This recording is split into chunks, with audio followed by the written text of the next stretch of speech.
പ്രിയപ്പെട്ട ദൈവത്തിൻ്റെ മക്കളെ, ഇന്ന് നമുക്ക് ചിന്തിക്കാനുള്ള ചിന്ത എന്ന് പറയുന്നത് കുടുംബ കൂട്ടായ്മകളുടെ തകർച്ച. ഡിസ്ലൈൻ ഓഫ് ഫാമിലി പ്രയർ. വിശുദ്ധ ബൈബിളിൽ യോശുവയുടെ പുസ്തകം 24:15 ഇങ്ങനെ പറയുന്നു: ഞാനും എൻ്റെ ഭവനമോ ഞങ്ങൾ യഹോവയെ സേവിക്കും. As for me and my house we will serve the Lord. പള്ളിയിൽ പോകുന്ന ഭവനങ്ങൾ ഉണ്ടെങ്കിലും വീട്ടിലിരുന്ന് പ്രാർത്ഥിക്കുന്ന കുടുംബങ്ങൾ ഇല്ലാതാകുന്നുണ്ടോ എന്ന ചോദ്യചിഹ്നം നമ്മുടെ മുമ്പിലുണ്ട്. കുടുംബ പ്രാർത്ഥനയുടെ പ്രാധാന്യത്തെക്കുറിച്ചൊന്ന് നമുക്കൊന്ന് ചിന്തിച്ചാലോ? സഭയുടെ ഏറ്റവും വലിയ അത്തിവാരം കുടുംബങ്ങളാണ്. എന്നാൽ ഇന്ന് ലൗകികപരമായ തിരക്കുകളും ടെലിവിഷനും സോഷ്യൽ മീഡിയയും കാരണം കുടുംബ പ്രാർത്ഥനകൾ വീടുകളിൽ നിന്ന് അപ്രത്യക്ഷമാകുന്നു എന്നുള്ളതാണ്.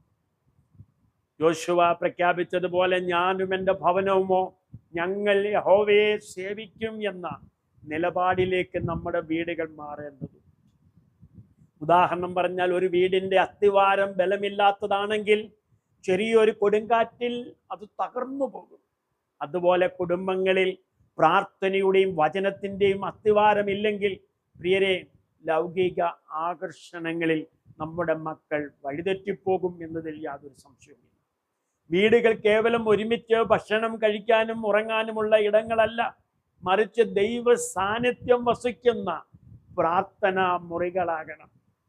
പ്രാർത്ഥിക്കുന്ന കുടുംബങ്ങൾ ഒരിക്കലും തകരുകയില്ല എന്ന് നമ്മളെ പഠിപ്പിക്കുന്നു. We can make a decision today to restore family prayer in our homes and set a good spiritual example for our children. അതേ, നമ്മുടെ ഭവനങ്ങളിൽ കുടുംബ പ്രാർത്ഥന പുനഃസ്ഥാപിക്കാനും മക്കൾക്ക് നല്ല ആത്മീയ മാതൃകയാക്കാനും ഇന്ന് തന്നെ നമുക്കൊന്ന് തീരുമാനമെടുക്കാം. നമ്മൾ പ്രാർത്ഥിക്കട്ടെ. കുടുംബങ്ങളെ സ്ഥാപിച്ച ദൈവമേ, സർവശക്തനായ കർത്താവേ, ഞങ്ങളുടെ ഭവനങ്ങളിൽ പ്രാർത്ഥനയുടെയും വചനത്തിൻ്റെയും സാന്നിധ്യം നിറയ്ക്കണമേ. അങ്ങയെ ഭയപ്പെടുന്ന നല്ലൊരു ഭവനമായി ഞങ്ങളെ മാറ്റണമേ.